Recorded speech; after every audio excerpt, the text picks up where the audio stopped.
Maayong hapon Western Visayas kag Negros Occidental, duha ka call center agents ginpang kastigo sa separado nga insidente sa syudad sang Iloilo. Gang sa mga pamatanon posible sa likod sang krimen suno sa kapulisan.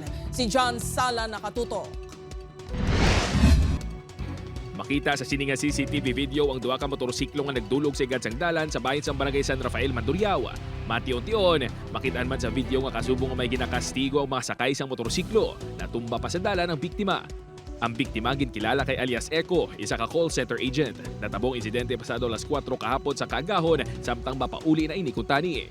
Nag-try mo kudlagan kay sa tunga may lagyan mo nga pwede kadlagan wala kayong motor sa likod. Pero amo to nalabot mo ko gyapon nila kay nasipaan ko sa paa blan sa deryo. Pag tumba ko dayon namatogin din kuha ko ng mga gamit.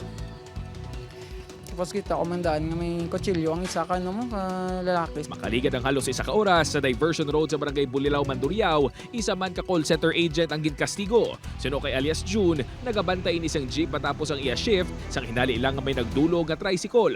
Matiyon-tiyon, ginsaputi ini isang tatlo ka mga sakay isang tricycle. Ang isa ka tao dito na siya nag-start niya insog wala ko lolo, after na duha na dayon sila.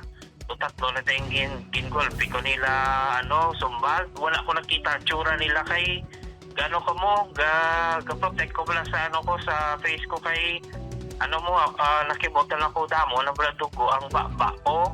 Nagapati ang duha ka mga biktima nga mga pamatanon ang nagtripping sa ila.